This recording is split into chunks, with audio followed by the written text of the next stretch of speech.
You fixed it. You're a tech genius. Okay, well, let's get you sorted. So you are playing Adele? Yep. And still around level 237? It's very, Climbing my way up. yeah. It's very similar to my Adele. Also 237, just sitting there. Your character is like my level, my class on this character, and looks exactly like my arc when I'm in the outfit. Basically, it's like a mix of the two. Really? Yeah, it's the same hair, same color, and the same eyes and color, I believe. Meet me halfway. But yeah, when I rock the mohawk, it's significantly different. But I think like damage range wise, this one is also pretty similar. Yeah, so mine is a little bit lower, but with the buffs on, I'm just over 10 mil. You're at 11. So that's with the current event buff, right? How's that going? Well, that event buff is basically nothing. I haven't really upgraded it at all. I have like 5% IED, 5% boss, 5% crit. Okay. The 10 arcane power. So it's really not much. I think I forgot about doing the whole angelic buster buff on the screenshot that I took, and I don't have like the resonance stats. I believe that buff range is close, or a little shy of 14 mil. That's just for like what, like 10 seconds or something? Yeah, exactly. Yeah, with the small, the big burst for the short duration. Exactly. Yeah. You know how the whole system works with the event buff, like how to level it up with the. Yeah. Yeah, I have. I know. I just haven't done it yet. So what kind of cores are you able to get in a week? Like what kind of bosses are you clearing? Clearing all the way to normal Lotus. I did do normal Damien last week, but pretty long boss fight. It's hard. Yeah. yeah, it's hard. Is it hard? I can't I'm saying half of the time. Yeah. Is it, like, are you having difficulty killing it, or in the time frame, or because of the mechanics? To practice it. You just have to practice more. You think you'll get better at it? Yeah. Yeah, definitely. Yeah. I mean, I can give you a few pointers, I guess. For which one are you struggling most with, Damien? No, Lotus is like super easy now. Okay, yeah. So Damien is the main problem. Wait, are you listening to me on stream or on Discord? On Discord. Because it feels like sometimes it's a little bit delayed. Okay. So wait, so Damien is the hardest of the two? Yes, Damien is the hardest of the two. And so do you have trouble with cleansing, or is that fine? No, I know how to cleanse, and it really doesn't kill me as often. But I guess the issue is mostly with like the sword. Yeah. Always getting hit by the damn sword and getting killed by that little glowing thing. The little glowing thing. Sword hits the ground and it starts to like glow and like. Yeah. So the main thing is something. yeah, exactly. Yeah, like pulsates in the ground, but when you take damage, isn't really synchronized with the pulsating. It just kind of like randomly happens if you pass through it. Yeah. Yep. So the combination is hard of it landing on the cleanse. Like that combination is usually horrible, right? Because it slows down. If you need the cleanse at that point, you're just screwed.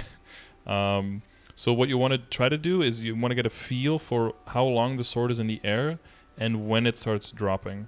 And then you basically make your way towards the corner. Once you are like, okay, the sword is going to drop now, let it drop in the corner and then jump out of the corner right after. Because the cleanses never spawn in the corner. They always spawn somewhere in the middle of the map. And plus the sword in the corner covers the minimum amount of surface area. And that way you can maximize your chances of being able to cleanse. And as long as you cleanse whenever you have 3 stacks or more, you should never get into trouble. The better you'll get at dodging attacks, the slower the stacks will build as well. And the less you'll get in trouble with the sword. I didn't know the little cleansing thing didn't spawn on the corners. That's good to know. Yeah, they always have a certain distance from the corner.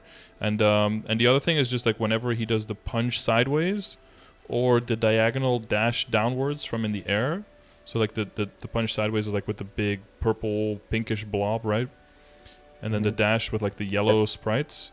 You just make sure that you don't approach him too quickly after he's done with those attacks, because he's not really done. He'll just stand there like, oh, come at me, and if you do, you get knocked back. You take a lot of damage. You might get pushed back into a sword. You get to take a stack every single time as well. You almost want to count to 3 Mississippi before you approach him after those 2 attacks. Only kills me too. It's like the hitbox lingers for a while, and then I get knocked back into the damn sword and I die. Yeah, exactly. That's a. And then if you approach with Resonance Rush, you won't get pushed back. You'll take the stack and you'll get like a little bit hit stunned when you're done, and you'll approach him. But you only want to do that if it's absolutely necessary. Like, let's say that you're standing on the right side of the map. The corner is on the sword is in the right corner. You're just to its left, and then he's like in the middle of the map and he's punching towards you. At that point, you just want to like Resonance Rush into him, so that even if you get pushed back, you get pushed back to your original position. Because if you stand still, you're gonna get hit and pushed into the sword. So sometimes it's better to create some distance and then jump into it. And you're using the Impale Resonance Rush combo, right? Yeah, definitely. Yeah, okay. Yeah, because I wasn't doing that in the beginning, and that definitely opens up a whole lot of possibilities for mobility on the Adele. Yeah, for sure. Yeah, between those 2 things, that should make Phase 1 a lot more manageable. Those things with the lingering hitboxes should be getting fixed soon. I think that's going to be part of the September update, most likely. Maybe in July, but probably in September. So hopefully then we don't have to like 1 Mississippi, 2 Mississippi, you know, before you can start the fight again. Because sometimes he'll even knock you back when he already started his next attack, which is kind of crazy. Yeah, I've noticed that, and it's just crazy because you're like trying to hit the thing, and then boom, you get knocked back, hit into the sword, and then you die. Sometimes the sword, sometimes even those purple things, right? Because you'll get knocked back, a little bit of stun in the end, and then you'll get hit by those purple, you know, those skull pillars. Those can hit you as well. Yeah, it's a bad combo. But yeah, that's definitely not intended. So we have to play around that a little bit more patience on the approach, and then then you don't get a stack every single time as well. Then you don't have to cleanse as much. Then it doesn't really matter where the sword is as much, you know. And then everything kind of like de-snowballs kind of thing. Yeah, it falls into place so you can kill it faster. Yeah. And a lot of it is practice. But those 2 things, the cleansing and the lingering hitbox, those are the 2 main things that can control the flow of the fight a bit. Yeah. And Lotus is totally fine. You can like jump. It's perfectly fine. Yep. Okay. Cool. It's usually deathless now. So nice. it's okay. For me too, because usually I like DC on the platform stage, so no, I don't get the chance to die.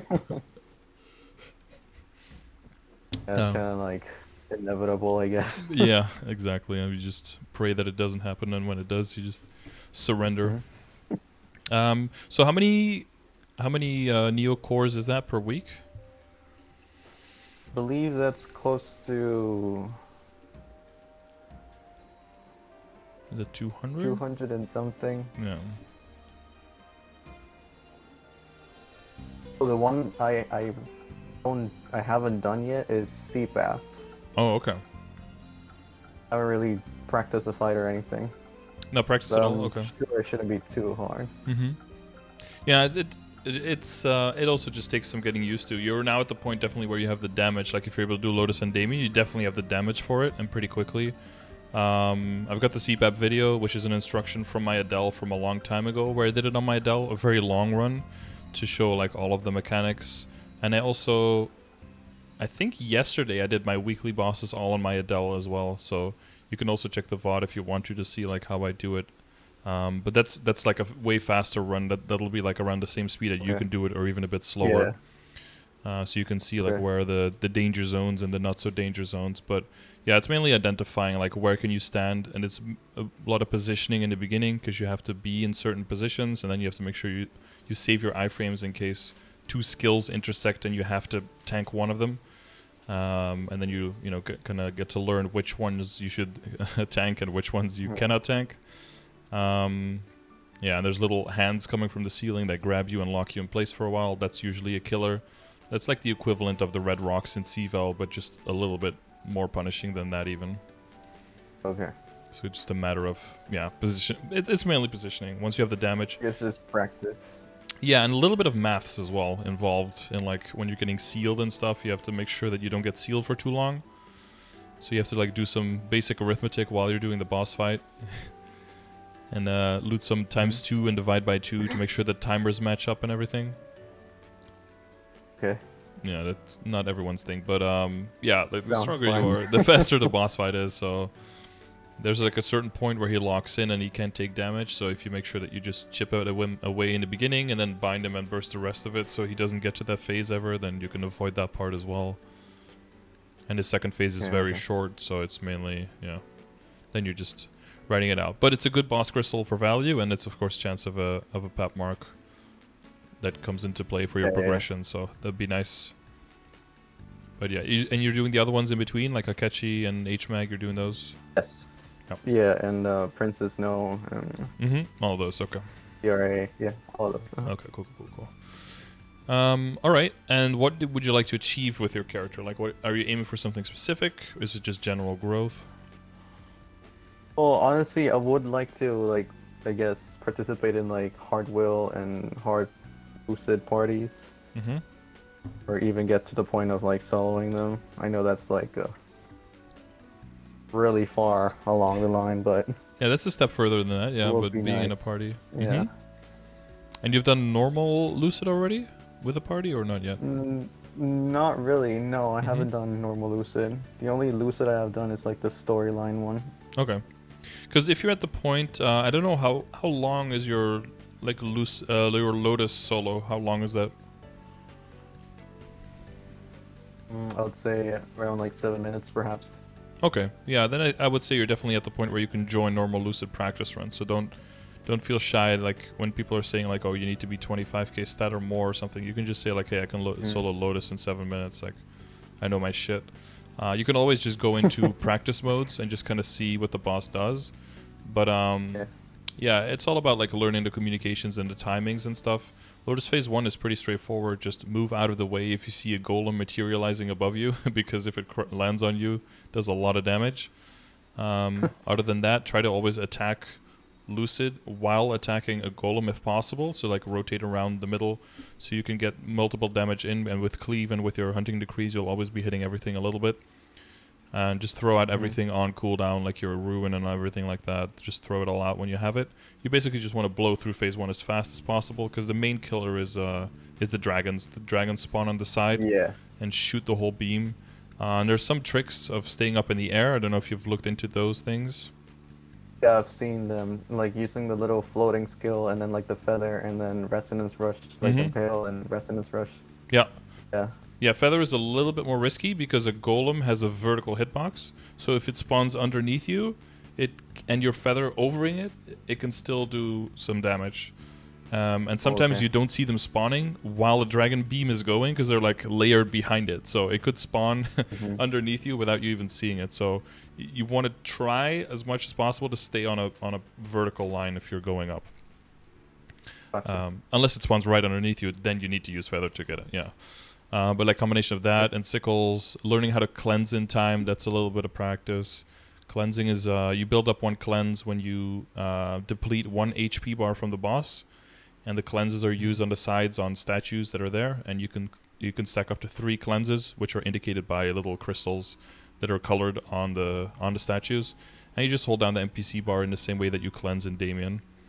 And you use it when the background is quite full of little butterflies. You'll see more and more butterflies accumulating, and when it's really full, you want to cleanse.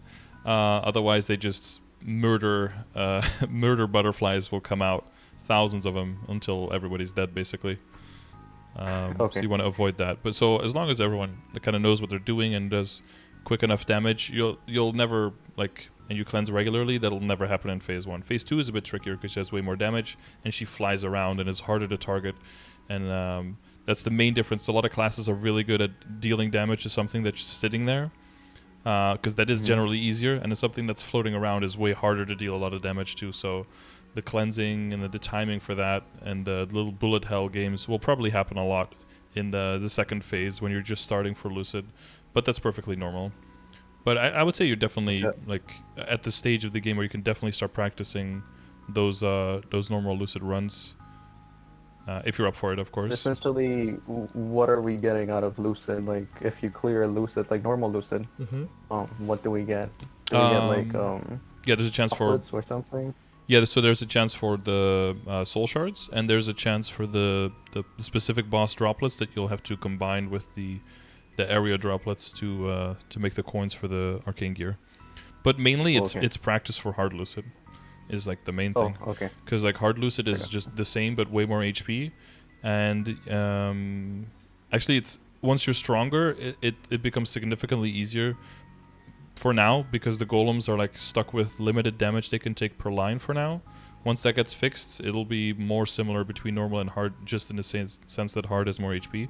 But hard also has a third phase at the end, where you need to deal like a very large chunk of damage in that 40 seconds in the third phase. In the 40 seconds, yeah, I've seen that. That's why at that point, once you want to know if you're ready to go from normal to hard, that's when you do your BA and see how much damage you have, and then based on whether you're a support character or a DPM character or a burst character, more DPS character, whether that'll kind of determine how high everyone's damage needs to be to make sure that you can have enough damage in your party to be able to even clear phase 3. Otherwise, the other phases are a little bit wasted time. Because if you don't make it in time in the end, you just fail, and the whole run was for nothing, and nobody gets anything. Yeah, I've seen that. Yeah.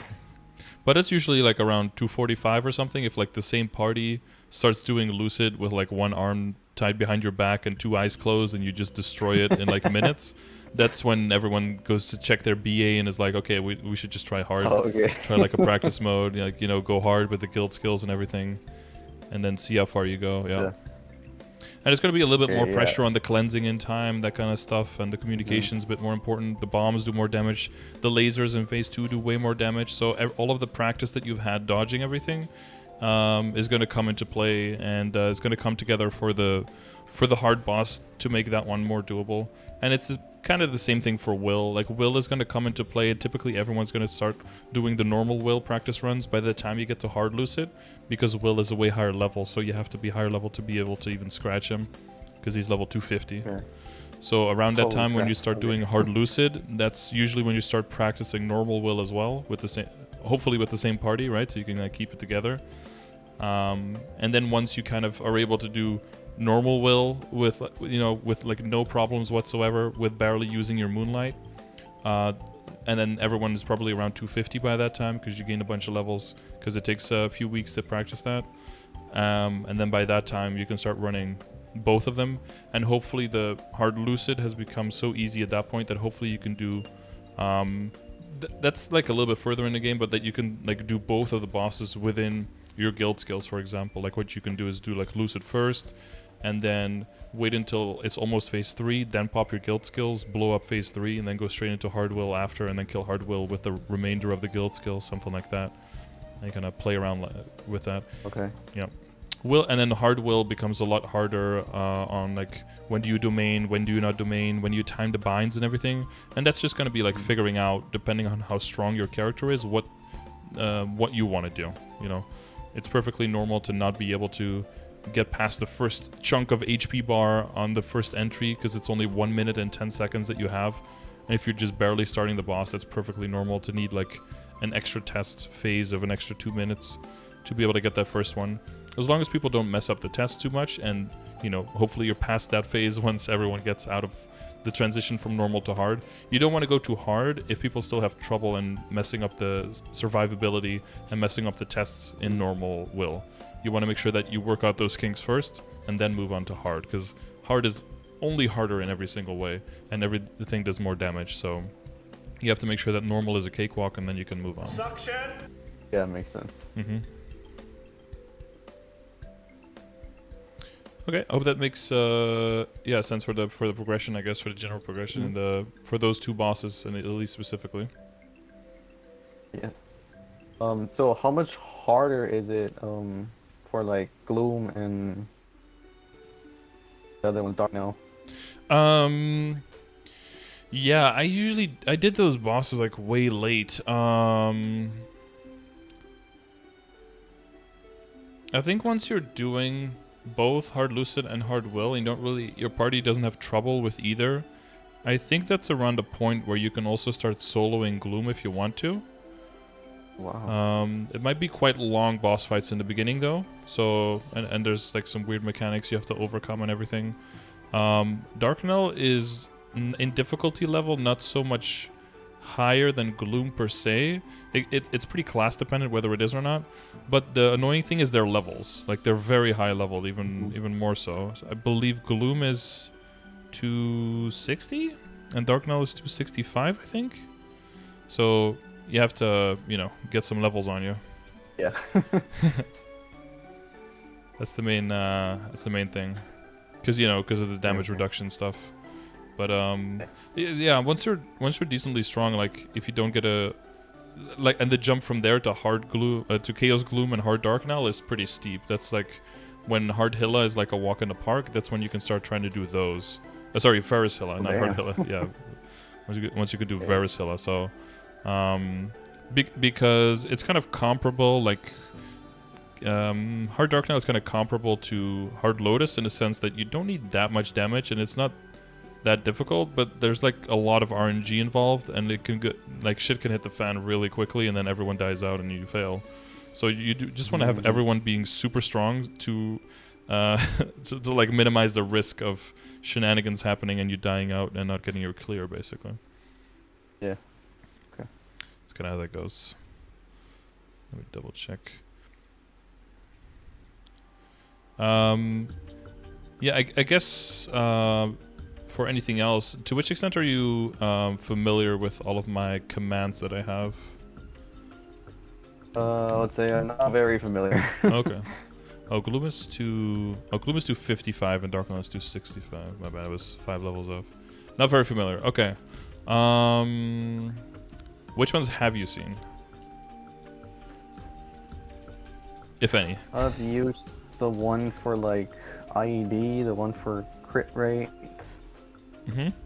I've also used the one for the Kana, where you have a link to this Kana guide that this other guy made. The super long guide, yeah. And mm-hmm. I think Link Skills and Legion. Oh yeah, that one's useful, that's basically it. Okay. Because all of them are kind of connected together, I don't know if you've seen the dailies one. I guess not. No, I haven't seen the dailies one. So this one kind of tries to keep track of what can you do around your level. Because the whole thing that I have is like, okay, in the past, the one number that people looked at was their damage range, right? So like, okay, I have this range, I can do this thing. And over the past years, we can definitely see that that's not a good indicator at all anymore, right? Because you can have shitty boost nodes, or you can have crazy arcane power, or... there's a lot of stuff that doesn't show up in your damage range that does end up giving you all the damage that you might need to do something. Or your IED might be horrible, right? You can have all the range in the world, but if you have 20% IED, you're not killing stuff. So, the other thing that I kind of came up with that is like is what I call, I guess, the progression grid, which tries to keep into account all of the things that you need to progress on, all of the sources that give you damage, basically, depending on what stage of the game you're in. And if you hit all of these checkboxes, then you can essentially use your level as an indicator. And then with that level as an indicator... I think I've seen that one. Yeah. And then the goal is to use the level as an indicator in the...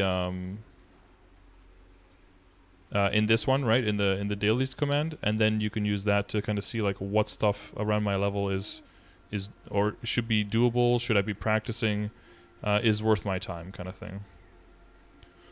So this will be like the main thing that we look at, maybe not directly, but just like mentally a little bit, to make sure that you're on the right track and working on the right things, and also to see where are the biggest gains that can be made for your account, for your personal account.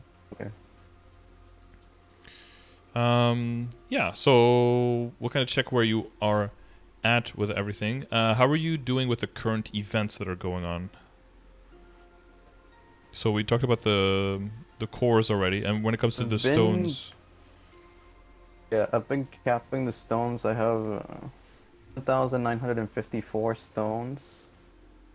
And then as far as the gems, I really hate that reverse thing, so honestly, I've been staying away from it much as possible. Yeah, I Gyms only is. used it to get like a damage skin, but that was it. Mhm. I don't know why they removed the Uno. Like everybody loved that thing, and now they put this thing that nobody likes, Yeah. and we're kind of stuck with it for like the rest of the event. So Yep. yeah, I'm not doing that You're not one. doing that. Yeah. Okay, it's fine. Yeah, as long as you're like okay. As with every event, you want to look at okay, what do I want to get? How much effort does that take? And am I willing to put in this effort to get the thing that I want to get? Yes or no? If not, then you just steer away. You do something else. If yes, then you go for it. Yeah. Right? That's like the lens to look at all events through, honestly, because True. you can get So too I've been worked up on. capping like the. Yeah. Oh, sorry. No, Go no, no. ahead. Yeah, well, I was gonna say you can get too worked up on like I want to get everything, but then you'll just never be done ever. So you have to draw the line somewhere. So that's good that you do that. Exactly. Yeah. Yeah, definitely. So I've been capping on the stones, and doing the whole punching machine thing, the Magnus thing. Mm-hmm. I'm able to get until stage 10, I believe. I can't kill Magnus from stage 10. I've been getting around 1100 points there, trying to focus on getting the potion, the growth potion for Yep. 240. Right. Are you close to that? I think I have like 26,000 points, and I Okay. need like 40. So yeah, I mean it's doable. Wait, 40 is the is that up to 240 or is that the level pushing up to 250? It's the level potion to 250. Yeah, so if you're 237 on your main, then that would be kind of a waste to use that big one, right? Because it'll give you the Well, same as the other one. Or are you planning on I leveling was gonna hardcore use before then? I was gonna use the other potions that we have because those are expiring on 26. Oh, okay. You still have some of So those. yeah, I still have all of them. Oh, okay, okay, okay. Yeah. To get closer into So the these are 240s and then use that one. exactly, Yeah, okay. exactly. Okay. Is that well, I guess I should ask about that. Do you have anything else left of that is that compensation stuff or I have sherbet still. My potions and the entry box for Monster Bark. Okay. You're slowly using those to get the medal? Yeah, exactly. Okay. And the Maple Tour, I guess, or are those already finished? And the Maple Tour, I have been using a couple of them. Mm-hmm. There's probably not too long left on those, right? On those items? Yeah, those are all expiring on the 26th. Oh yeah, okay, that's pretty close, yeah. Still a few more weeks. Got some time. Okay. Right, okay, that's why you're going for the big portion. Okay, and then for the cores, were you thinking about, or I guess what else were your plan for the stones? What kind of items were you planning to get?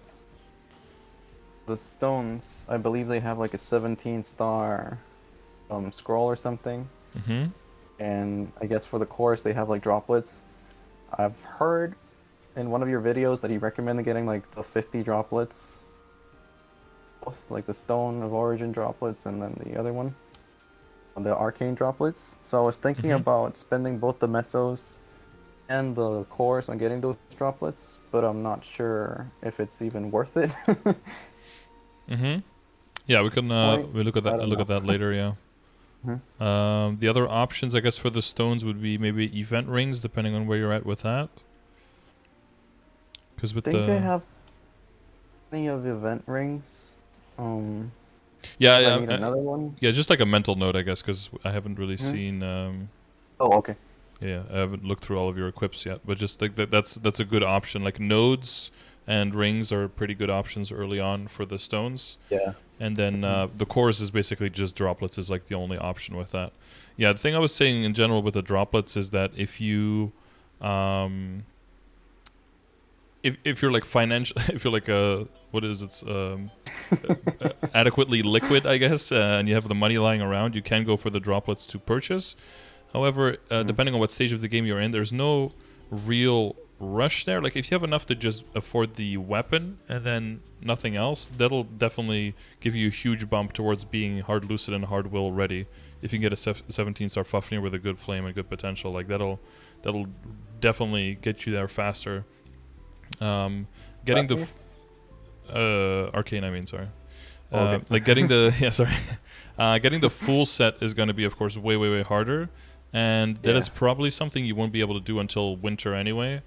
and in winter there's going to be a total of 900 droplets available. So it could be a good idea to buy out the core ones now, and then combining with everything you get from drops, get enough that way to be able to afford the weapon, and then just hold on to money otherwise, or just upgrade stuff to get yourself stronger until you're to the point where you can do hard Lucid and hard will, and then start saving up for the winter, and then buy everything you need and just go for the full switch into Arcane. That seems to be a good move. Sense. Yeah. Not as to not throw a bunch of money at droplets that you might not need now, and then just have them sitting in your inventory as droplets when you can't really use them anyway. Instead, Exactly. you can make the money work for you. That's why I was like, I wasn't really sure if I should just go and spend the meso on it, or just use that meso on something else that I can, like actual games that I can use right now. So how many droplets are you at right now? Oh, I don't have like any. Honestly, I have like 9 droplets, so Okay. like nothing. Yeah, none from the previous events. I mean, like the previous event store. Oh wasn't, no, I didn't buy any from previous events. Okay. So 9 now, and then because a weapon is 216, right? So that would mean that if you want to get that, well, you haven't done Lucid clears yet. So the thing with Lucid is that if you do normal, you'll probably get 1 stone and a pretty low chance for 2, and you need 24 of those. So there's a good chance it's like anywhere between 12 and 24 weeks of running Lucid before you can even buy the weapon, right? So that's how much longer you have until you need to get all the droplets. So if you buy out the 100 now for mesos and you drop 5 bill on that, but then by the time you can actually craft them, you have like 50 more droplets, then there's actually 50 you didn't really need to buy. I mean, that's just 50 less that you have to buy in the winter, but it's also, 2.5 bill that you could have invested into your character in the months before that to propel your progress forward instead. So I guess it kind of depends on like how much do you play, like how often do you train, and how many droplets do you see yourself getting.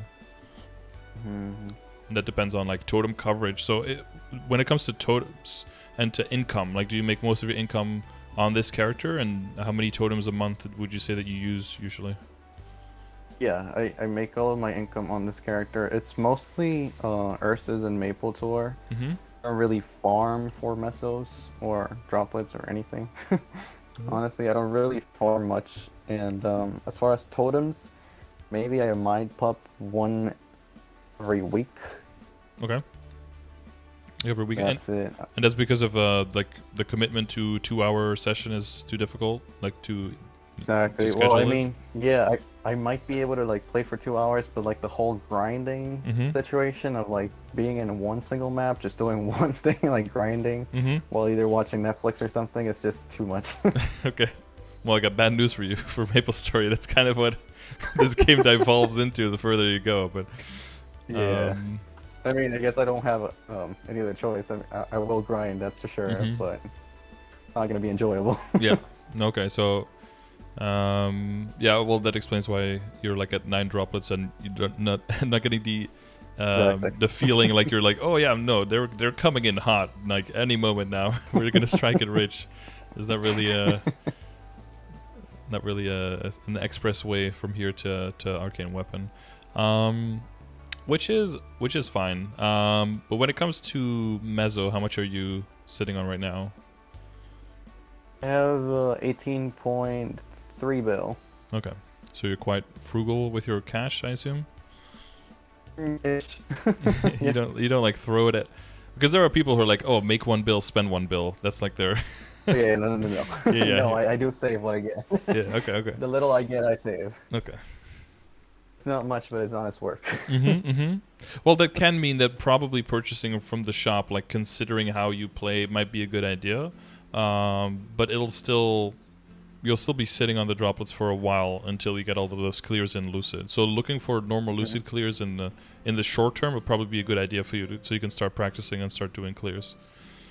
Okay. And then the second thing that we'll look at is make sure that you have enough drop rate to increase the chance of getting 2 of those drops per run, because that will significantly decrease the amount of Lucid clears you have to do before you can purchase the weapon.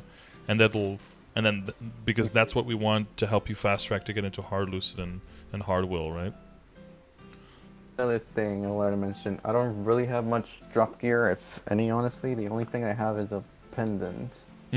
which is the greed pendant. Greed pendant, yeah.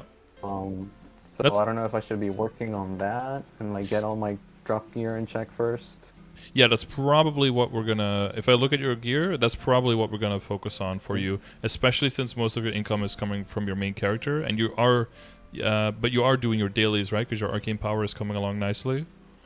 Yeah. So that does mean that we'll also make it so that just even if you're just regularly killing monsters while doing dailies, you'll still make more money from that, and it's also gonna make it more appealing to do, to just do those totems because they're gonna seem way more rewarding than they are now. I mean, you'll get the same amount of experience, but you'll add a whole bunch of mezzos and possibly droplets and nodes. And there is something about popping a totem and being like, oh god, 2 hours.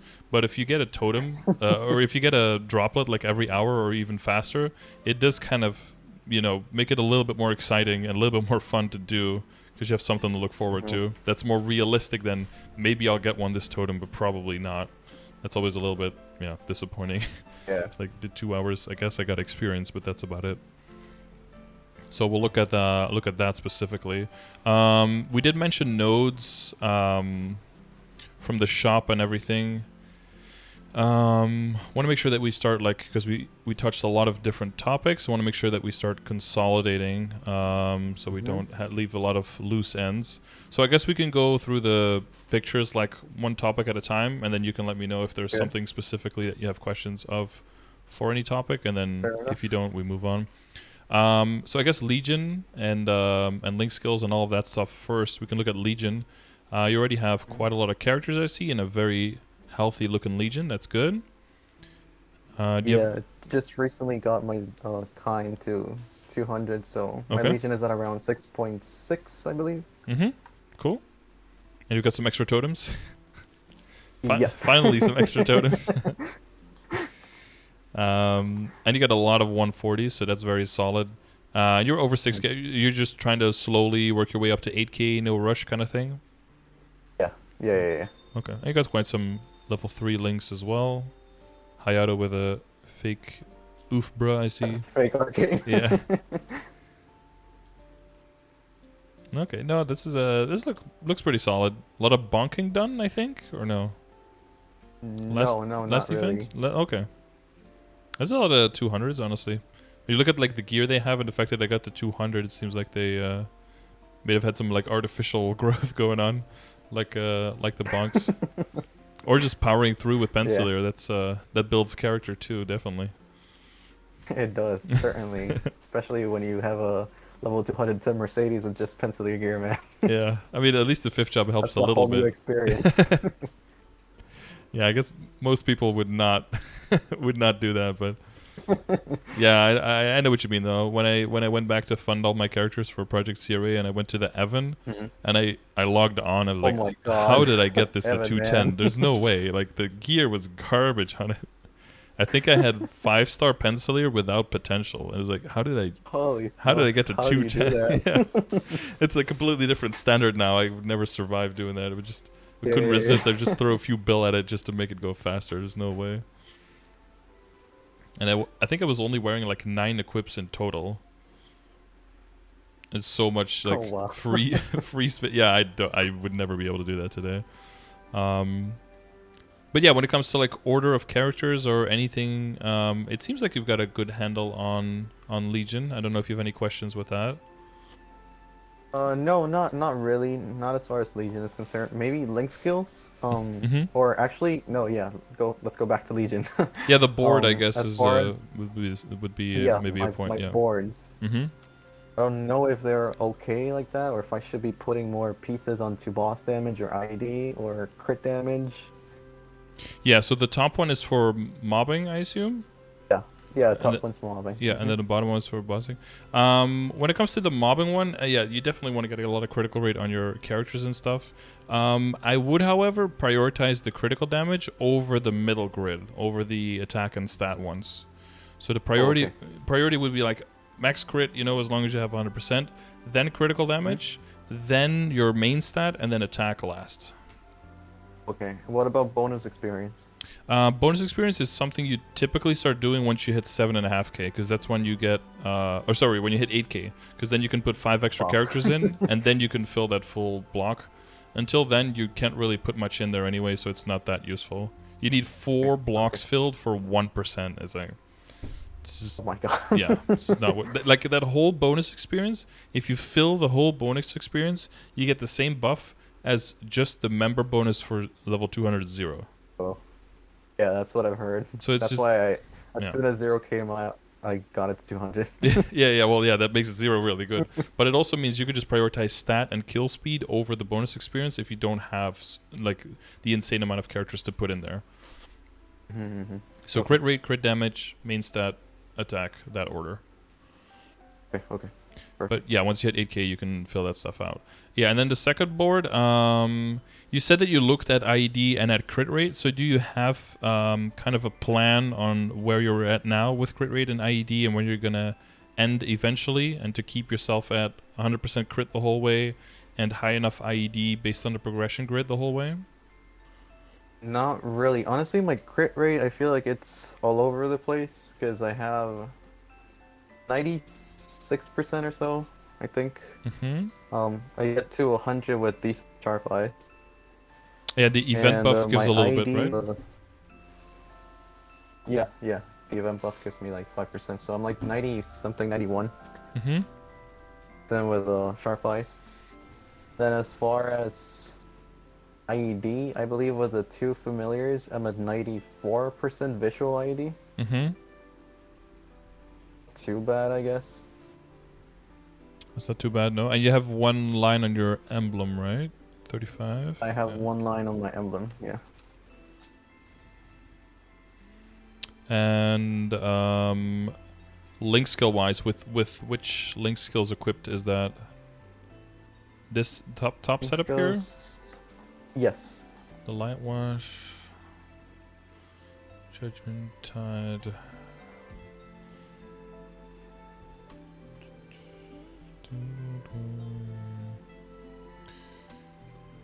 So not a bad setup. I would consider switching out Tide for the Cadena. Oh lord, I knew that was coming. Because you know, Man, I don't like that class. I really don't like that class. Oh, that's the one that you didn't have 140 yet, right? No, it's 80. So that one's 80, yeah. It's horrible. Yeah, that one is because that one is 12%, just like this one, as long as you're higher level than the boss, and it's under, you know, a debuff, which it pretty much always is, and it's not conditional like Tide of Battle. The real thing, Tide of Battle is nice for mobbing when you're moving around the map because it's always stacked, but then when you're stationary, it's kind of bad because you're pretty much, when you're bursting, that's when you want to do the most damage, and when you're bursting as an Adele, you're standing still, and then mid burst, your stacks are going to disappear, and then the link skill is dead weight. So that would be the one thing I would switch in the current setup.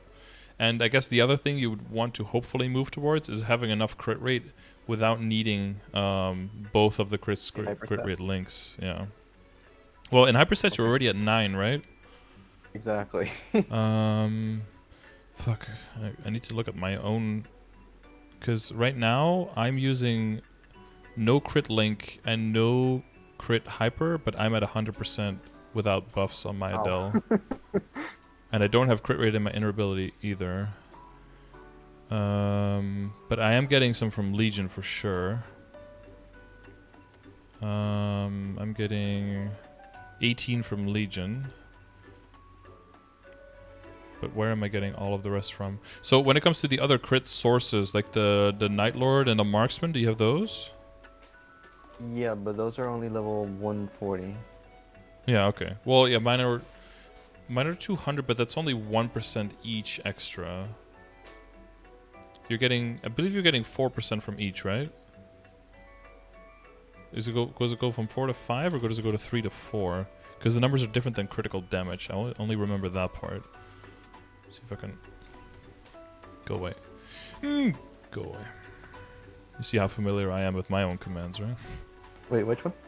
Oh yeah, I'm getting a bigger chunk from the event buff. That's true. The crit rate one, yeah, it's 4% at level 200, so you get 3% each, so that's 6. Yeah. How much does the buff give me? 20%. Okay, that's pretty massive. But even then, with Sharp Eyes, I might have to do like Sharp Eyes and the BT. So that's still, yeah. And your Beast Tamer is level. Your Shade Phantom is rank 3, so that's 20%. So that's about offsets what I'm getting from my Legion. But then there's still the matter of the whole crit rate thing in the hyper stats. Where am I getting so much? Where am I getting so much extra from? Well, let's look at my own thing, my own sources.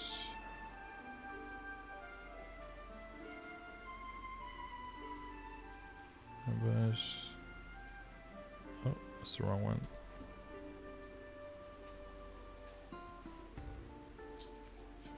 I don't think my soul has crit, does it? Nah, I couldn't. Oh, I don't even have. Wait, I don't even. Oh, right. I wear the fake Dominator and weapon. That's 18% between them. Oh, yeah, that's. That's what's facilitating that right now. Yep, that's where it's coming from. And then, yeah, you could technically get a little bit off of familiars that would help as well. Okay. Yeah, so that's where that's coming from. Yeah, you don't want to have to rely on crit rate for other stuff.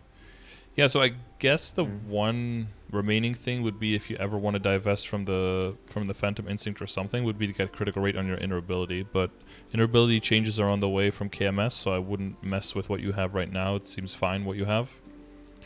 I would just build up honor experience over time and then circle back to that like come winter time when you want to min-max for Hard Lucid and Hard Will. Make those runs a bit better. Then I would like take another look at honor experience and inner ability, but not before then. Alright. Yeah, I would just switch out the title battle for the Cadena. That's all I would do for the link skills. The rest is fine. Link skills? Okay. Yeah. That does mean that for the board... yeah. That does mean for the board, because your total damage percentage is... Yeah, you're at 470, and then like with guild skills and stuff, you're like up 500 upwards. I think in the same way, because your total critical damage is like 50%, right? Yeah, 52.5%. You don't have an insane amount, and until you get lines of critical damage on your gloves, critical damage in general is pretty scarce. So if you can max out your critical damage on your board as well for this one, that'd be more beneficial than boss damage. And I see really? Yeah. And I see you still have like the 5k setup because of the like the strip on the side. So you haven't. So probably is like a good moment to kind of redo the whole thing, and then prioritize crit damage, and then I think you don't have the well, I see that in a bit, but you don't have the superior boss set, right? The superior Golok set. No, I'm still trying to get that, but God, it's not dropping. Yeah, no, I don't know if you've been following my stream and the whole Goloks on my Adele, but like I was 1,400 coins in before I got my first drop, before I got a belt, and then I got another belt like 5 days after that, and then the day after that I got my earring. So it evened out because the drops came so close. But until the first drop came, I was like, okay, these drops don't exist. What the fuck? It takes forever. Yeah, exactly. But like within a week, I went from having nothing, or like being able to buy one item, to being able to buy the second one and getting the 2 drops. So yeah, I guess it got it clustered. But yeah, because that's going to be a huge thing for IED.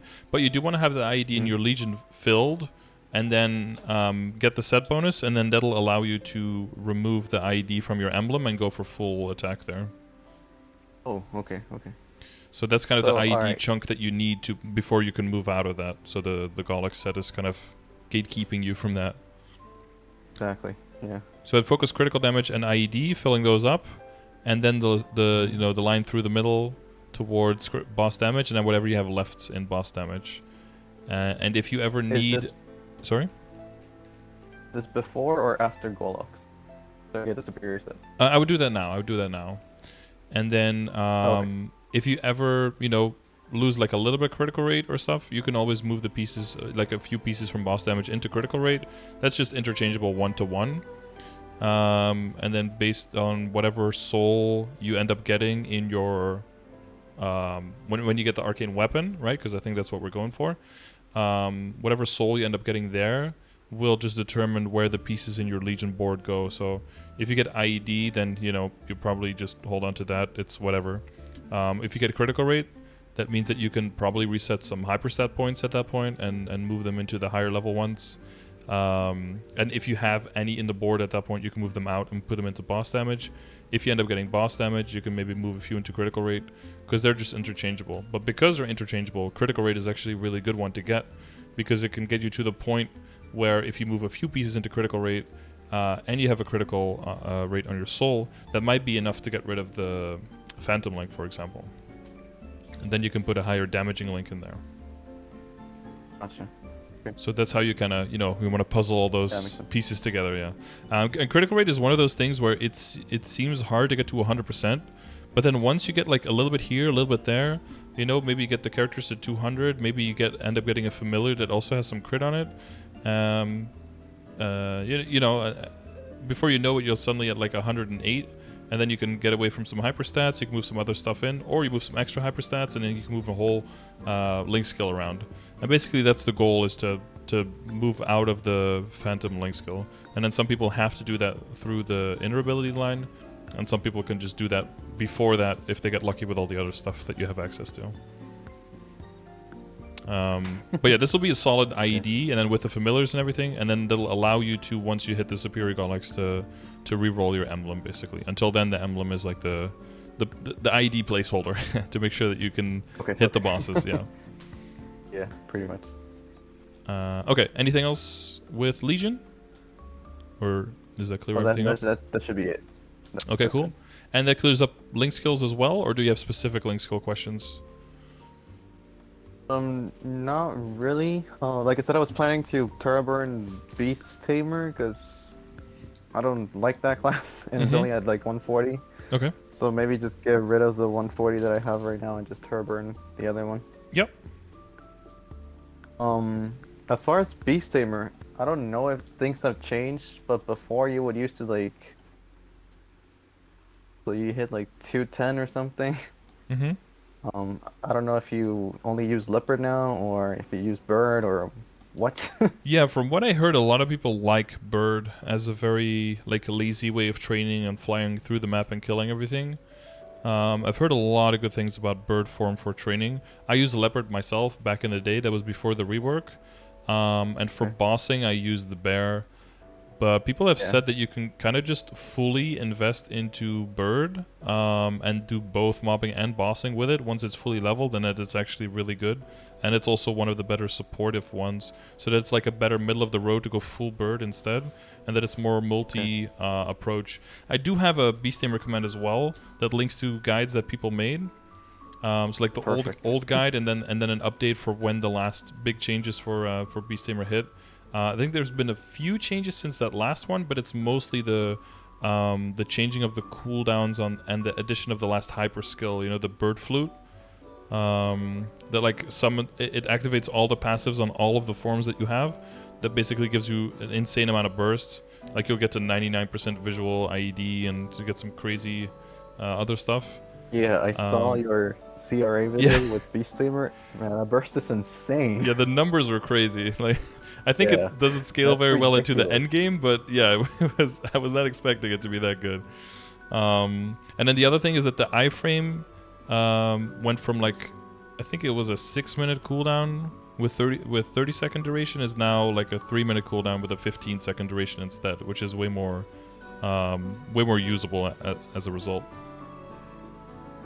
But other than that, I don't think there's many changes since that last one, so it's mostly about the builds and which animal forms to go into and stuff like that. Sure. Yeah.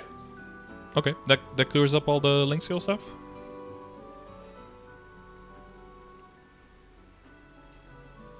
Hey.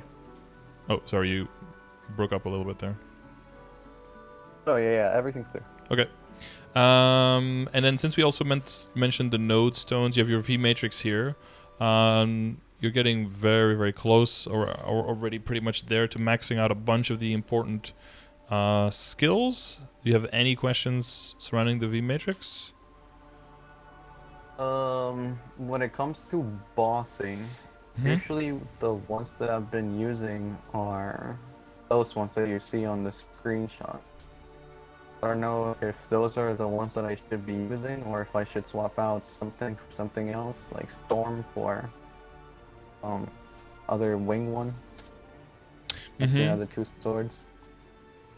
Yeah, the the extra energy gathering and everything as well, right? Like you gather more what is it, more Astra per attack, I think, as well, for a little bit. Yeah, I don't know. But I don't know if I should be using that one instead of Storm. Yeah, Storm I feel is instead of anything else. Yeah. Storm is nice when you already have everything else to like build even bigger bursts.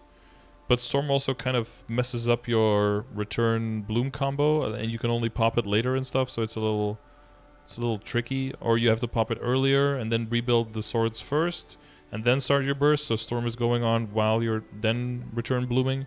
I don't know. I found it a little bit tricky as well. I think you're using about the same things as I am on my character. I have so you're using... Oh yeah, I'm not using decent combat orders. I'm using Arachnid Reflection instead. And I am not using the Goddess Blessing, but I'm using Holy Symbol instead. And I'm not using Conversion Overdrive, but I'm using the Legacy Restoration instead. That's kind of my setup right now. But that's basically because my Conversion Overdrive is level 1. And my Goddess Blessing is level 5. And that is really good for Flora, but it scales even better the better your weapon is. I guess I could start using it now because I have the fake arcane, but I'm in no rush because I can like kill everything around my level anyway. But you don't want to underestimate the true Arachnid Reflection. That's a really, really strong damaging skill for bosses. It's kind of shitty though if you're doing a boss with a lot of different forms and you're like teleporting away from the map and then, you know, the damage is just gone because the thing gets despawned. That's of course far from ideal. But yeah, Adele has that thing where a lot of the skills are very similar in how much they bring to the table, so there's no real clear priority on what to work on. I guess probably I probably use Legacy Restoration instead of Decent Combat Orders and hold on to that. And then the next one I would use would probably be either Decent Combat Orders or the True Arachnid Reflection if you're going to be bossing. Yeah, and then some things can be a bit situational. Weapon Aura is just like a min-maxy thing for later. And the Impenetrable Skin can be useful, of course, in certain situations for the knockdown resistance, right?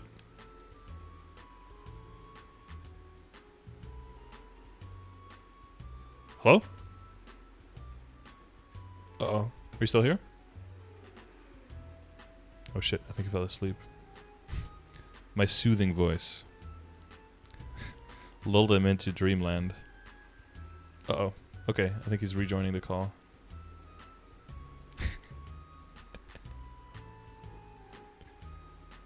Or his internet fucked up. Hang on, let me recall him.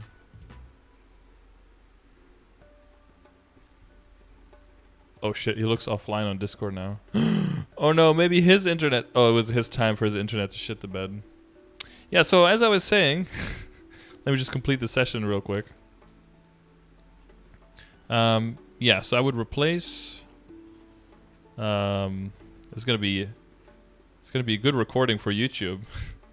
Does anyone else want to take his place for the second part of the... of the session? Oh no, part 1. We'll put part 1 on internet, and then we do part 2. Upload part 2 later.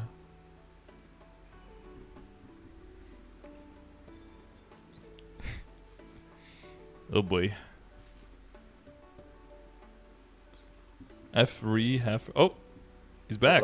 Hello. Welcome back. Oh my god, I don't know what's going on. Did your internet shit the bed a little bit? Mine did too earlier, so no worries. We're talking about the Matrix, right? Yeah. Sorry about that. So like I was saying, I think I would put Legacy Restoration if you're bossing instead of Decent Combat Orders. Because I think it's nice, but I don't think it brings more to the table than that skill can during your burst and amplifying everything. And then for the next slot that's available purely for bossing, I probably put True Reckner Reflection and only use it on like a phase of the boss where you are going to be for a while. You know, not like in phase 1 Lotus, for example, where you're literally only for like 30 seconds because then it's just wasted. But probably in phase 3 just to get through that one a bit quicker. Or, you know, in the Lucid fights, it's going to be very good, right? Because it's going to be right on top of Lucid in the middle in phase 1. And in phase 2, you can put it in the middle when she flies around. She gets hit a lot because that's a lot of damage. So, and then after that, that's when we'll probably get like Decent Combat Orders. Or maybe what's this called? Weapon Aura. That can be pretty good. Or Impenetrable Skin, depending on the situation of the boss fight. To use that Impenetrable Skin for Lotus sometimes. Just whenever I bind her and you know, just so that she doesn't mess up my burst or anything. Yeah. I can't resist to say him, but okay. Is it him? Yeah, it's a him, yeah. Oh, it looks like a she, I'm sorry. Yeah, I mean, it's Asian cartoon game, everything looks like everyone. It's all androgynous as hell, yeah. Yeah, you can say that again. Yeah, that's the only thing I would switch. The other stuff all looks pretty solid, yeah, because Conversion Overdrive does give a nice impulse of a stack of extra damage, right, during the burst, so that's pretty useful. And Granda's Blessing is only going to get even stronger, so that's a good thing to get used to having in your rotation. Okay. Yeah. I guess one thing is you don't have any blinks. Blink is going to get buffed in the future, so if you do have blinks, I would start saving those as well and start leveling those. Oh, alright. That's going to be a passive weapon magic attack buff that goes up +1 per level, so if you get a 25 in a 5 slot, there's going to be 30 extra weapon attack. And that's like when you get to 265 or something, right? When you basically have nothing else to put in your grid. If you can put a 25 or 30 weapon attack in there, that's still more use than anything else. It's a nice boost. Yeah, exactly. But other than that, I think you're well on your way to doing just fine. Okay. Okay, and then these are your 2 familiars. Do you have anything else in ways of familiars? I just got another one yesterday, another increased item drop rate by a small amount, and I got increased meso drop rate by a small amount too, 2 of them. But that's pretty much it. I haven't had much luck with familiars. Yeah, because they're just shitty. Like, it's common and rare only, right? So there's not much to gain there. It's really only once you get to 245 and you can start training in Moonbridge, that's when they're going to start dropping, and that's when you get a lot of them. But when you get to 245 and you get to Moonbridge, we want to make sure that you have that drop rate and that meso set are all going, so you can get those crazy rates, and so you can get a lot of cards, a lot of droplets, and all of that. So I think from here, it's probably a good way to... oh yeah, I see the stump here. To segue into your drop and meso stuff, because from what I saw, your WSE is completely on point. That would be a higher priority, of course, than getting your drop rate stuff. But your weapon, secondary, and emblem all seems fine for this stage of the game that you're in. They're all 2 useful lines, sometimes even double prime, even borderline 3 useful lines on your weapon. So, I mean, it's more like 2.5 because of the 20% lines. But there is word of the 20% lines, hopefully soon, maybe getting reworked into 30% lines instead. So that would be nice for the people who have 20% lines.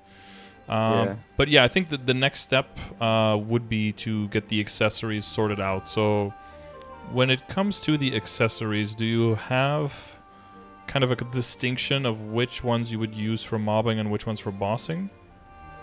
or is it Not just really, one? no. It's just one bunch right now. Okay, good. Yeah. That's perfectly normal, by the way. Don't worry.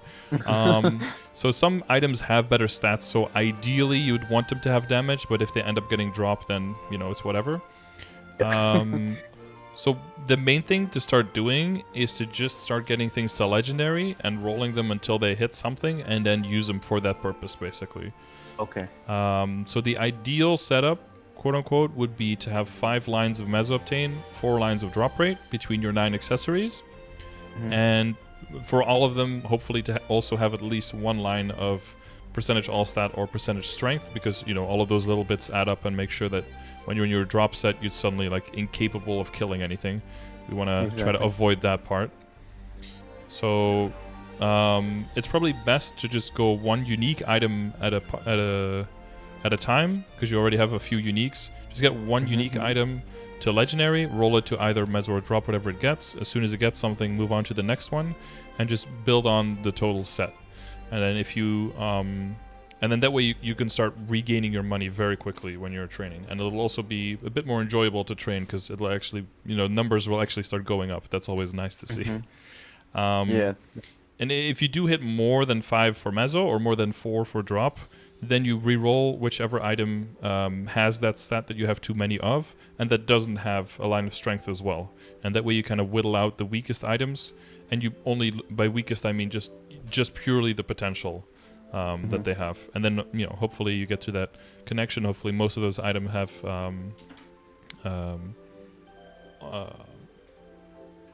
a line of strength as well. Sorry, I lost my train of thought there. And then with whatever items are left, hopefully then later you can work on those to get extra damage to min-max on them. But it's not necessarily a very high priority, because we want that damage to come from all the other pieces, and namely from your CRA and Abzo stuff, and getting all of that to 17. That's going to be... Those are responsible for the damage, basically. Okay. So as far as the drop gear, then, which rings should I use? Because I have like 1, 2, 3. I have 3 rings, and then a silver blossom that I was planning on getting rid of once I get the Gollux one. And then I have this Dominator pendant, a Greed pendant, and as far as face and eye, I got a black bean mark, but I don't know if I should replace that one with one that I'm currently wearing and use that one instead. With like the aquatic eye letter, use the aquatic one for drop rate, and again keep the black bean for like damage, I guess.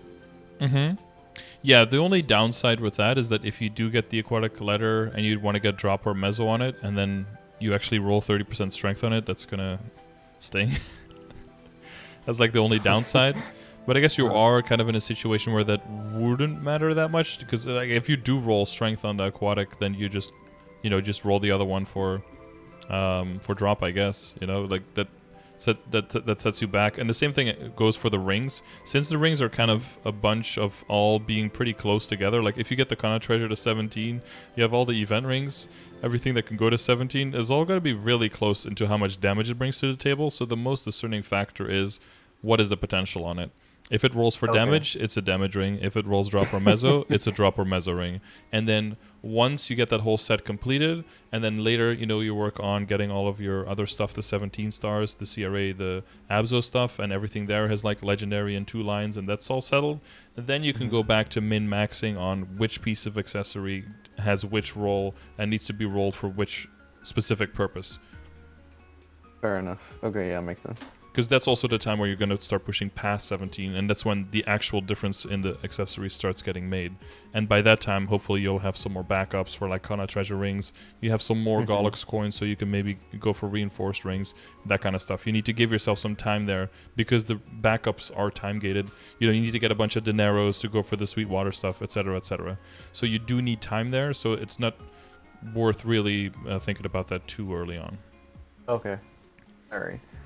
So focus on getting the rings and like pendants that I have to legendary. See if I can roll some drop and meso lines. Yeah. So start with the unique. You can start with the unique items, and then maybe specifically the ones that you know you're definitely going to be meso or drop. So like the greed pendant is definitely going to be drop set, right? It's never going to be your damage set. So that's probably a good one to start with. And then other than that, I probably take the rings that are most likely going to be. So probably your Vengeful Reboot and like the Cosmos is epic, but like those are probably going to be drop a meso set eventually anyway, right?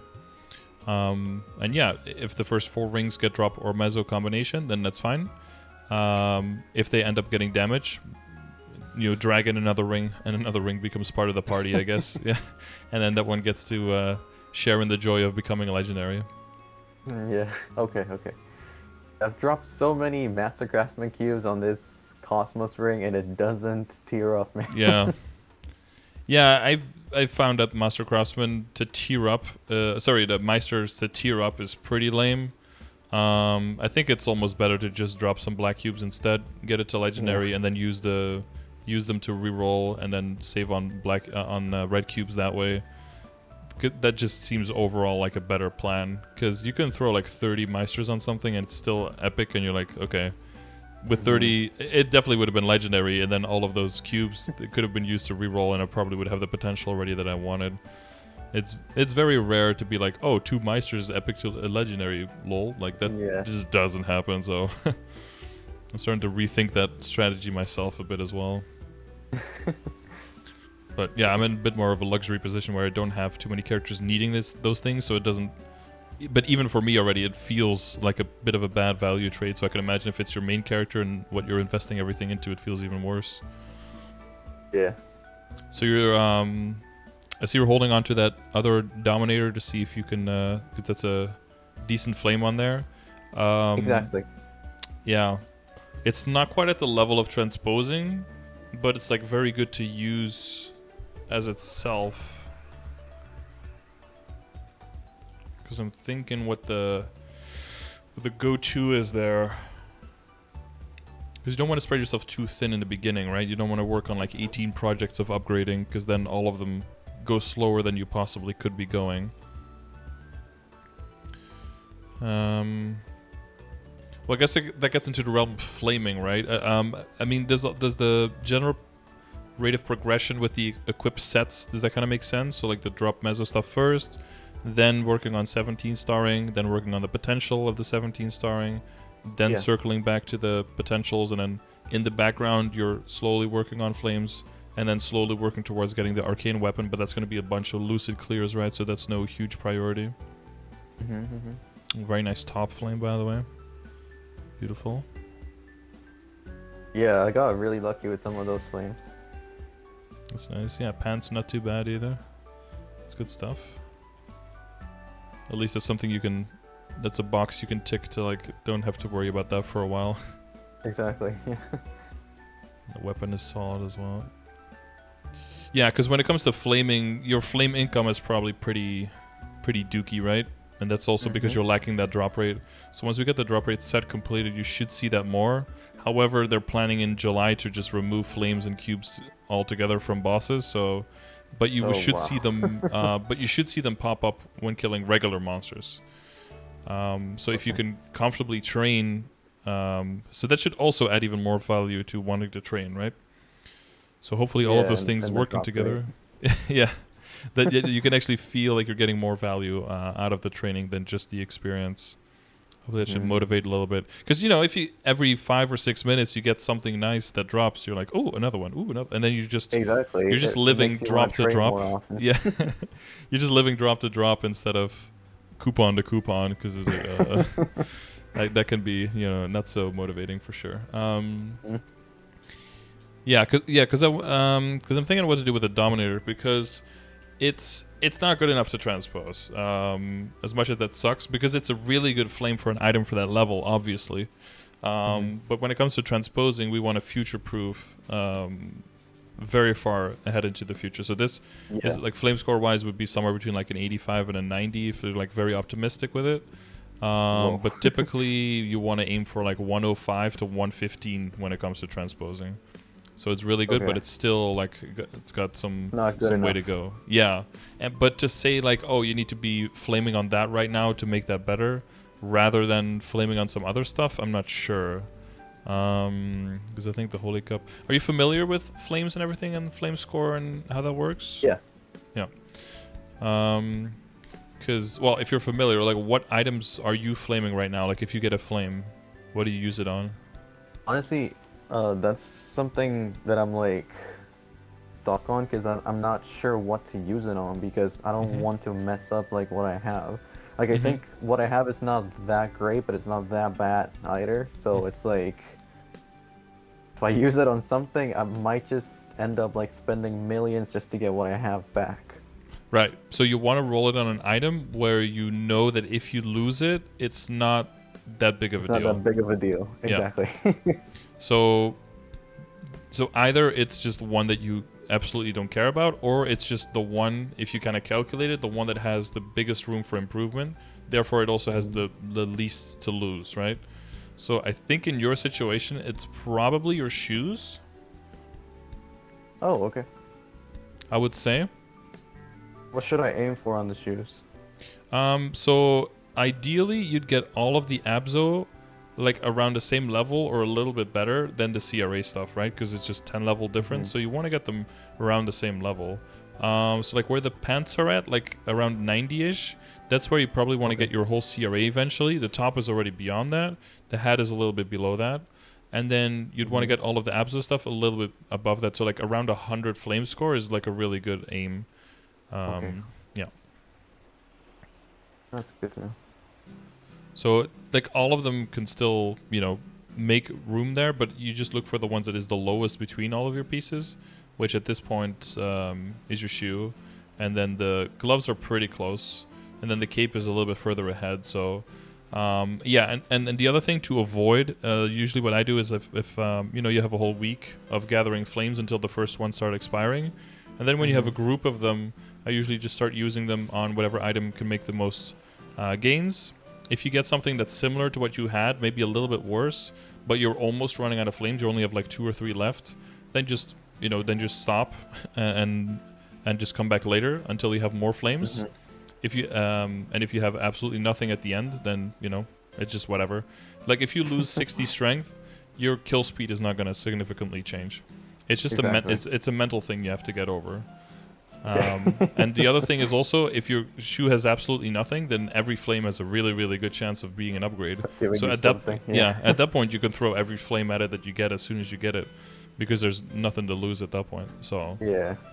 I'm assuming I'm not wasting any flames on the belt, right?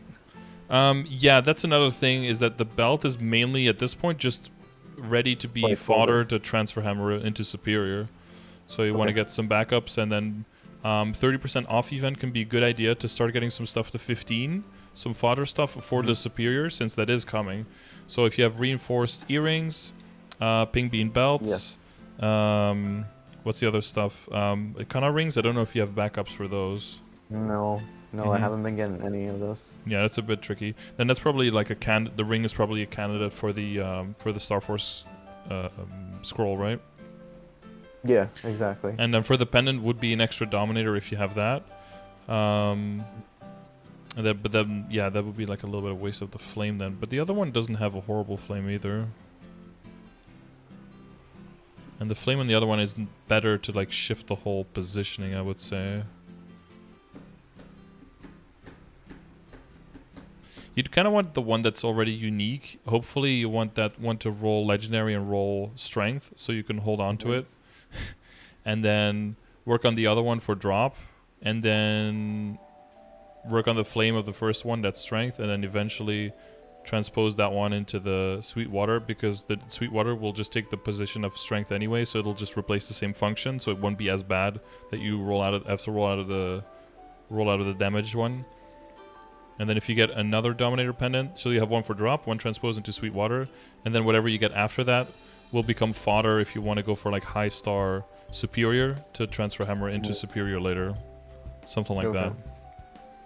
But again, the potential will determine what function the pendant gets. So you roll into a lot of strength, you have to make another one to get dropper mezzo. You roll into dropper mezzo, it becomes a dropper mezzo item for the time being. Okay, fair enough. But yeah, I think the 30% off is probably going to be a good point for you to get a bunch of stuff to 15. So work on some backups where you can. Only get things to 15 that you can get past 15. No point in getting to 15 if 15 is the highest. That's just a waste of money. Except for like the heart, right? Because that's endgame, so you're going to hold on to it eventually. So we already have that. So what you could work on... So I would definitely work on the Kana Treasure. You can work on... you could work on a second Dominator. I'm wondering if that's a good idea already. Well, I've focus on the other items. So focus on the Kana Treasure Ring. Focus on the Deocetus earrings. Those are going to be with you for a while. The Golden Clover belt. And then, you know, depending on how many backups you can get for the earring and the belt, try to make it so that you don't have to safeguard those, right? It's a little silly for items that are so easily replaceable. If you don't have backups, it's whatever. But if you can get a few backups, do that one without safeguarding. The Dominator Pendant, get that one to 15. And then the Abzo stuff that isn't 15 yet, get that stuff to 15 this Sunday. Okay. That'll be a solid start. And then you just sit on all of that until the next 5, 10, 15 comes around so you can bop it. That's going to be a solid... Am I safeguarding the Abso? Yeah, I would do that, yeah. Unless you really love doing those weeklies. Which I don't particularly, but, you know, some people really just love... deeper into that masochism hole than I am. Yeah, no, I would safeguard those every day of the week, yeah. Okay. The Copper Cult is here. Oh, Kopo-san. Kopo-san is here for your progression session, dude. Oh, sweet. The Copper stands. Don't DC now, because everyone will see it now. Kopo-san pet the Pharaoh. Oh yeah, I saw your cat destroying your desk setup, Kopo-san. That was nice. Yeah, so that's for this Sunday, and that's like the general progression. And then in terms of everything, did we leave any holes? You're working on the Monster Parker medal. Yeah. Badges shit show. You already have the heart. I'm assuming I should be focusing on getting the hearts legendary too. Yeah, I wouldn't focus on that necessarily. I think playing off of the Star Forcing events first is more important, and getting your your accessories, getting those in play is more important, I think. I would probably place the heart upgrading between getting your accessories done and between getting everything to 17, because it's probably going to be a while until another 5, 10, 15. Okay, So, gotcha. yeah, if you see 5 to 15 is announced, then like hold off. If you don't see it announced yet, then just throw some money at to get legendary, because you know heart is very easy to get good lines on. So that's some free stat to pick up there. Should be very easy 21, possibly higher. Oh, okay. Yeah, I'm not gonna be potentialing the badge anytime soon. Rip. Nope. Yeah, but you should see your kill speed not lose much of anything once you switch the accessories, because most of them don't even have strength on it right now, right? So if you move them to drop or mezzo with strength, then your kill speed stays around the same or maybe even goes up a little bit. And that's what you want, right? You want to get used to that kill speed when you're mobbing with drop and mezzo gear, and then use that the whole time, and then once you start feeling any kind of trouble, you'll have damage gear. By that point, you'll have damage gear, and then you can just move into more damage gear, and then your kill speed will never be a problem.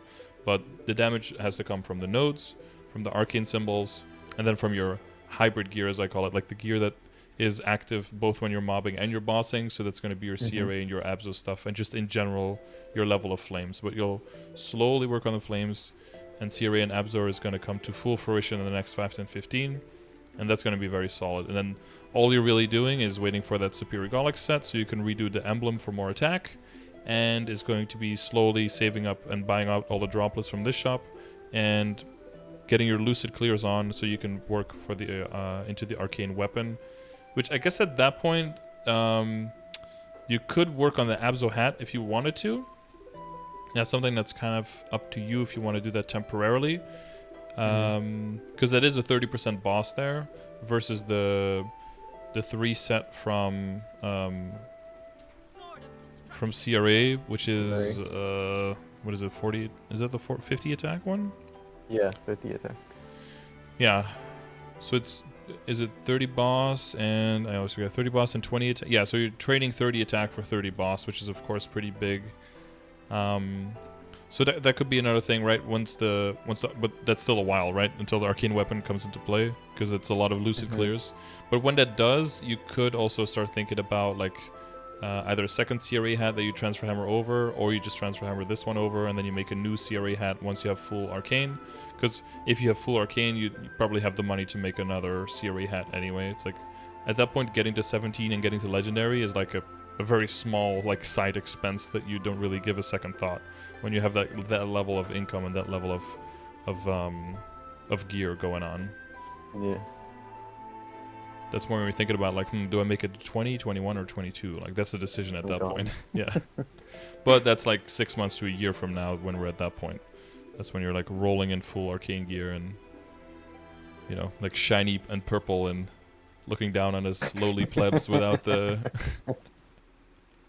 without the shiny purple gear. Yeah. Yeah. Okay. Yep. Alright, then there's a lot of work on. Yeah, but hopefully it makes it a little bit more clear what like the short-term steps are, mid-term and long-term. Yeah, definitely. I had another question as far as the familiars. Should I keep all the other ones that I have, or should I just get rid of them? Because I have a whole bunch stored. And what do you mean by other ones? Good. So, you know how when you're like popping the familiars, you can like keep them there? Instead of like the ones that you actually use, you have like another 190 something. So I have those there, but I don't know if I should just extract them. I don't know if I should level up the ones that I have right now, or... Well, they're probably all different familiars, right? Like different monsters? Yeah. Yeah, so at that point, there's no value in them, aside from extracting. And then you can use the extraction points to make the essences if you need to, if you're doing long sessions, but you're probably not going to be doing that very much. So it's more, if you have enough, you could make booster packs with them and maybe get some rare familiars, and a small chance of an epic as well. Okay. And because you're going to need space once you get into Moonbridge, you're going to need space because you're going to get them by the hundreds, and you want to, like, at that point, you want to... because if you want to like rank up to epic and unique, you need the same familiar to be stacked on top of each other to be able to fuse them. Otherwise, it doesn't work. So as long as you have a bunch of different ones, extract for points. If you have a lot of the same ones, fuse together for rank up. Okay. Okay. Perfect. Someone asked to link the imager. Are you okay with that? Yeah, sure. Just checking for you. There you go. I put the link in the chat, Royce. Okay, any other questions that came to mind? Any equip where you're not sure what the next path is? Yeah, another thing. So for the scrolls that are currently on the event shop, Yeah. The 17 ones, should I buy those? Should I even consider buying those? There's it's like 15 and 17, right? Or is it two 17s this time? I think it's two 17s. One for Mezzo and one for stones? Yeah. Oh yeah, 1.5 bill, that's pretty steep. That's probably worth it for Abzo stuff, but your Abzo stuff is already there. So the only other stuff it'd be worth for would be Tattoo and Monocle, but then typically you wouldn't be safeguarding those if you have enough Dineros. Should I use it on Gollux? If you have, yeah, like if you have enough, but even then, so I could kind of use the calculator for that to see, because I mean there's value to be gained from having from doing it in one go and just one click and being done with it, right? That saves a lot of time.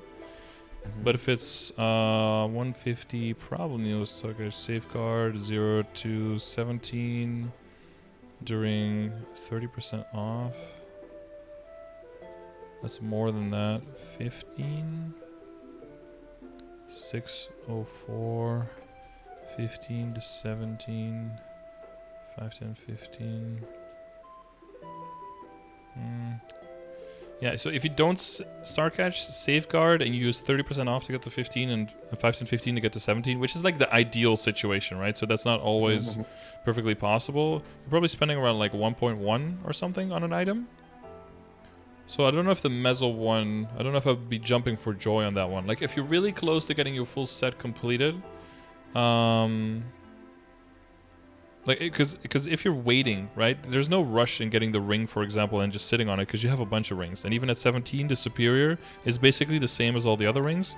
It's a pretty shitty ring until the set bonus comes in, and then it's a godlike ring.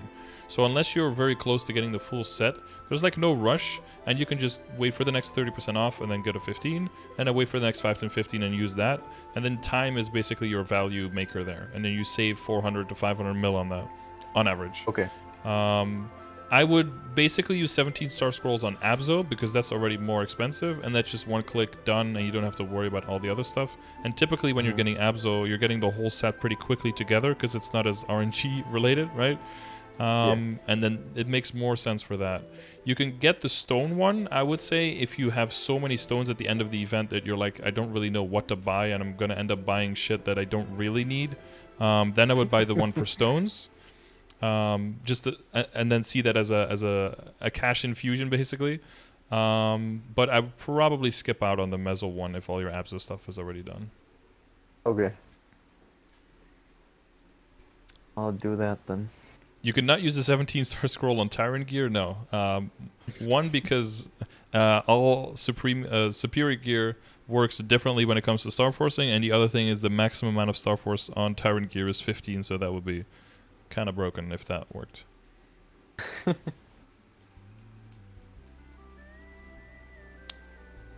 It would save so much money. Yep, though that's probably why it doesn't work, because it would save trillions, I think, at that point. Some wishful thinking going on in the chat. All right. Anything else? Yeah, one thing I guess is I don't know if it's like worth it to you, but you can on the side work on the Princess No secondary, right? A little bit maybe if you with those Meisters that you have. For like some Hail Marys. Oh, okay. To see if you can make something better than this one. Eventually you want to go to 3 useful lines, right? Like 2 attack and a boss, or 3 attack. Because IED is not going to be necessary at all later on. So you only have, well, you have more than 2 outs, but you have very limited outs with between only attack and boss. But it is nice to be able to just red cube or like be, sometimes you get that itch, like I want to upgrade something, but you don't want to mess anything up. I don't know if you have that. I have that sometimes. And then you can just buy like 3 packs of red cubes and just throw them on a Princess No, and then just, if you get something, it's cool, and if you don't get something, it's whatever. You still have the one you currently have. Yeah, I have that one. It's on Epic right now. Oh yeah, okay. Yeah, because that slowly for endgame you do want to move over to that. But I would only get more serious with that once you've re-rolled the emblem first. Okay. Because, I mean, until then, the emblem is easier to roll and is way cheaper. And then, if the weapon is soon, then save all the money for the weapon instead. It's no priority whatsoever. But, so if you need to scratch an itch, there's like a project there, I guess. Okay. Yeah. I'll keep that in mind then. Okay. But yeah, so for Sunday, get some backups for those items so that you hopefully don't have to safeguard them. And prep some 15s for those superior that are coming soon. TM. Oh my god, yeah. Superior drops. Prage for superior drops. So is it normally this hard to get superior drops then, even with like, I'm assuming you have like full drop gear? Yeah, but drop doesn't affect superiors. It doesn't? So, no, so that's why it is so hard to do. Yeah. Oh. Doesn't affect it seems to affect all the other ones, like not the amount of coins and not the superiors, but it seems to affect like honor medals and the cracked and the solid and that kind of stuff, but not the things that really matter, the coins and the superior gear. Nope, no dice. That makes no sense. Yeah. Yeah, they want to time gate you super hard. Alright, and as soon as I get like my coins, I'm assuming I should be buying the ring and the pendant from the store? Yeah, if you have those. Like, unless you have all 4 of the pieces, again, there's no real rush, because they'll just sit in your inventory and take up a space. But if you can get all 4 pieces and you want to, then it's a good time to move into them, because it's not just that move, right? It's like all of the stats, the set bonus, and then you also get to redo your emblem. So that brings a lot of damage to the table as well. That should hopefully be at least 1 extra attack line there. So Alright, and I'm just getting progress. 1 pendant, right? Not 2. Yeah, 1 pendant, and the other one is going to be the transposed Dominator, once that's a good enough flame, between 105 and 115 flame score. And that's probably something you're going to be working on once everything else is kind of 17 stars. That's when the transposing is going to take a little bit more of a priority. I mean, it'll just more of a priority than going past 17 stars on stuff, right? Because that's when the really risky business starts coming in. Mm-hmm. Yeah, and then yeah, because so make sure that by that time you have enough Dineros and stuff like that for backups. Gotcha. All right. And one last thing, I have a reinforced ring that I got not too long ago. Should I enhance that one? Well, cube it for drop rate. I guess it can be one in the line. It really only starts catching up to the other stuff, just like the kind of treasure, once it hits 17. So you could also use the weekend now to safeguard it to 15 to make it one like part of the batch of the rings. Okay. But remember what I said before with like spreading yourself too thin. Wouldn't like invest in the potential yet until it's necessary. Like if all the other rings all start rolling like 27% strength for some reason, like for some weird reason, like the strength is too strong in you or something, then it can come into play to be like, okay, well now this one has to get drop or mezzo, I guess, because you don't want to have to roll over everything else. But there's a bunch of rings you would have to get through before you get to the reinforced one, right? Because like the mustering assess is better, synergy stacked is better, the awake ring is better, even until 17 I think it's like equivalent, and then the reboot vengeful and the cosmos are better than 16, only a little bit worse than 17. So those are all worthwhile alternatives. Yeah, so you can use the 30% off to get it to 15, and then kind of wait for the others and see where they land. Okay, gotcha. Okay, perfect. And I'm assuming I should be joining a nice guild too, because like the one I'm on right now is dead. Like this is just like placeholder, literally. Yeah, that's unfortunate. Nobody. Yeah, guild skills are really, really big, especially if you're gonna do like the, if you want to speed up your Lotus and your Damien times, and if you want to join Lucid. Yeah, guild skills are huge to push you forward there. Yeah, for sure. Okay. And I see you don't have all your professions learned. That's not a huge thing, but for like harvesting and stuff, because you also want to harvest, if you can, all the rocks, because those can also drop primals. And what do you use those primal essences for? To make Meister rings later. Oh, okay. So you need the Grand Spell essences, the Twisted Times, and the which I hope those two you haven't gotten rid of. Sometimes people do that. And the primal essences together to craft them.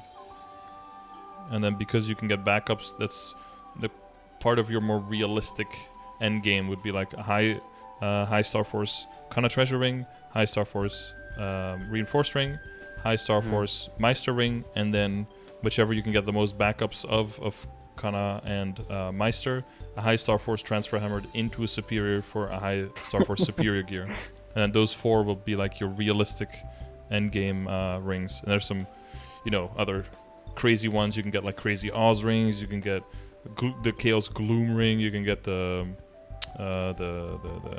what's it called, the Phantom Forest ring. So there's like some crazy ones, but those are not nearly as reliable. So okay.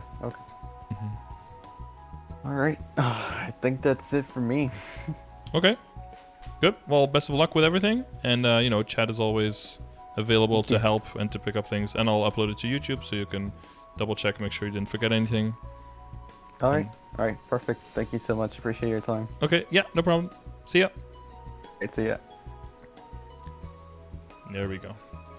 Beautiful. All right, another satisfied customer. Yeah, good shit, good setup. He went a little bit harder on the CRA than I would usually advise, so we course corrected that. We didn't say like you did horrible with CRA. We just said, okay, we just focus on other stuff instead, and just devote a little bit more resources to that. The drop rate in the Mezzo set is going to do wonders for him, for the income that he can get when training, and even when bossing, the extra drop rate, soul shards, all of that stuff, flames and cubes, at least for the next 2 weeks, hopefully. And the money, as long as he sets enough money aside on getting his stuff to 15, and then devotes all the other money to getting drop and mezzo on the accessories, he's going to see huge extra gains. And then once you get to, with the level of potions he has, it should be getting to 245 to Moonbridge very quickly. And then you can start going hard on familiars, and Lucid, hard Lucid is going to be no problem in the short term. So I am more than confident that he will do very well, but he's going to need a lot of Lucid clears before he can afford that weapon. So just remember, just having the droplets is not a freebie to getting your arcane gear. You have to start doing Lotus. You have to start, you have to start doing Lucid. You have to start doing Will and do them early because you're going to need a lot of clears and you need some practice. So don't forget, so this is like a good gradient, I guess. If you can solo Lotus and Damien and you're doing like 10 minutes, sub 10 minutes run, you're definitely ready to be in a Lucid party for sure. Start finding other people around the same situation as you and start grouping up and start practicing, because I talked about it in stream this day. There's two main ways of doing damage. One is hitting hard per hit, and one is hitting a lot of hits, right? If you learn the mechanics, you're not necessarily doing more damage per hit, but you are sometimes you are, depending on your skill, but you're doing more hits in the same amount of time, and that way you're increasing your damage as well. Less dying, less transformation time, less figuring out where you need to stand, better positioning leads to just better damage output. And the sooner you start that, the sooner you'll start seeing results, because the practice makes perfect. So if you like this session, I'm glad. Hopefully you picked up 1 or 2 tips and things to work on for your account as well. If you want one of these sessions for yourself, either private or live like this, you can check the description of the video. And in the description, there's also 2 other links. One, if you want to join my EU or NA guild, maybe we'll have Adele joining us as well. !guild in my chat, or the link in the description. And the last thing is I also gather data from everyone in Reboot that I can use for my commands, that I then, that people can use again to make decisions based on what characters they want to play. So if you have data for me in the form of your battle analysis, your monster skill per hour, which you can check very easily with the Veteran Hunter Challenge, or training video of you in any area that is above level, let's say 245 and up, you can use the link as well to submit those, and then I use those for my input. So thank you very much for everyone who sends those, and thank you for watching, and I'll see you on the next one.